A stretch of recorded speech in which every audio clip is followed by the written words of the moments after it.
Assalamualaikum warahmatullahi wabarakatuh. Atas izin Pak Menko, saya akan memberikan penjelasan kepada teman-teman wartawan sekalian.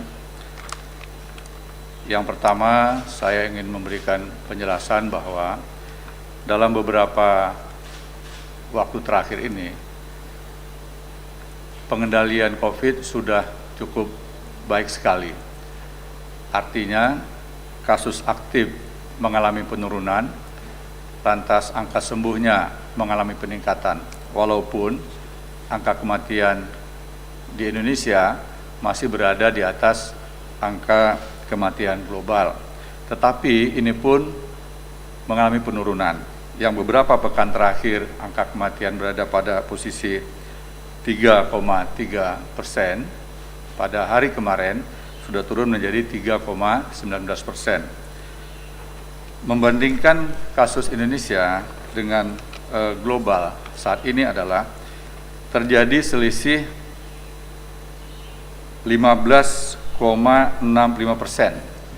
kasus aktif Indonesia dengan dunia.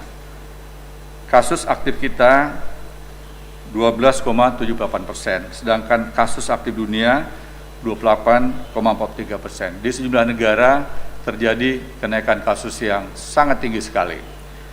Demikian juga angka kesembuhan.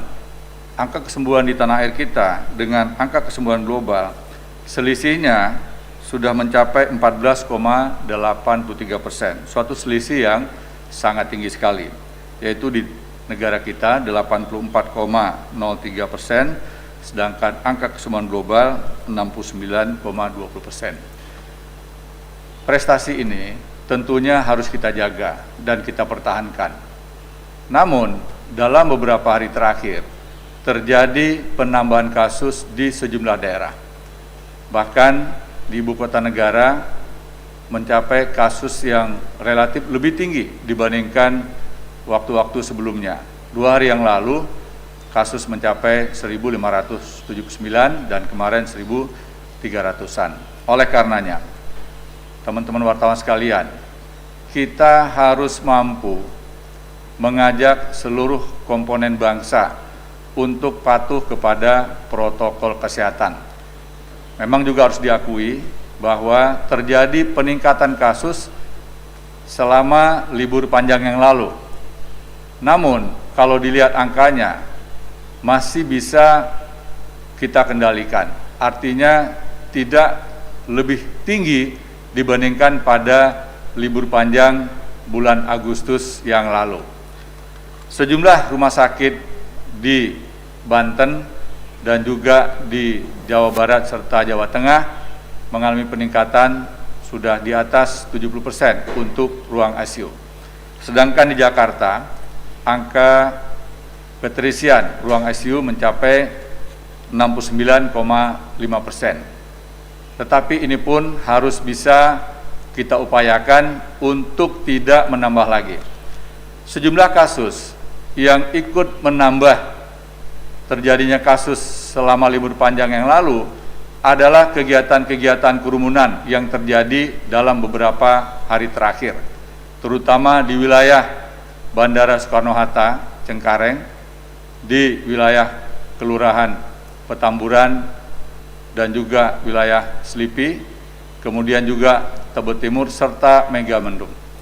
Kami mengajak kepada seluruh masyarakat yang ikut dalam aktivitas tersebut agar secara sukarela bersedia untuk melakukan swab antigen yang telah disiapkan oleh pemerintah dan juga Dinas Kesehatan DKI di sejumlah puskesmas. Pemeriksaan itu dilakukan secara gratis kepada masyarakat. Hal ini sangat penting agar bisa sesegera mungkin diketahui apakah mereka yang ikut kerumunan tersebut terpapar atau tidak. Apabila sudah positif terpapar COVID melalui pemeriksaan swab PCR, maka harus dilakukan langkah-langkah sedini mungkin, baik melakukan isolasi mandiri secara personal yang disetujui atau diberikan rekomendasi oleh petugas puskesmas atau isolasi yang disiapkan oleh pemerintah. Hal ini adalah sebuah langkah upaya untuk melindungi kesehatan masyarakat.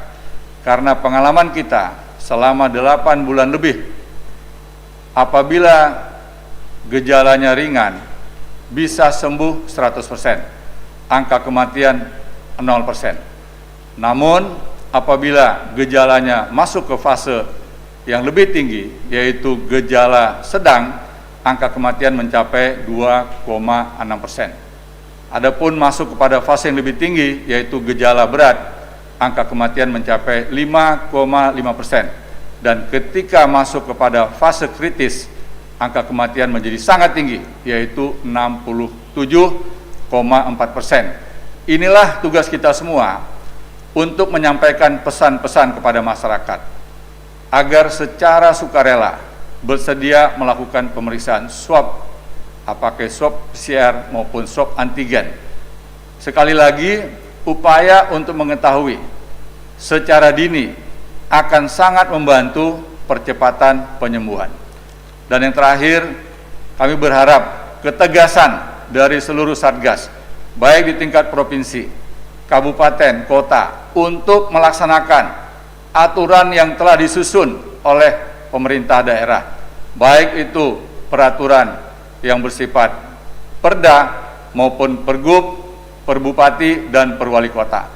Dan kami sekali lagi memberikan apresiasi yang setinggi-tingginya kepada daerah-daerah yang telah melakukan upaya-upaya penegakan sanksi dan penegakan hukum terhadap mereka yang melakukan pelanggaran protokol kesehatan. Sekali lagi, protokol kesehatan adalah solusi bangsa kita untuk bersama-sama melawan COVID ini. Walaupun pemerintah telah menyiapkan sebuah program vaksin, namun dalam berbagai kesempatan Bapak Presiden selalu mengatakan, sebelum vaksin ini diberikan pada masyarakat, maka vaksin terbaik hari ini adalah patuh kepada protokol kesehatan. Pakai masker, jaga jarak, dan hindari kerumunan, serta mencuci tangan sesering mungkin dengan menggunakan air mengalir dan sabun. Demikian Pak Menko. Terima kasih teman-teman wartawan. Wassalamualaikum warahmatullahi wabarakatuh.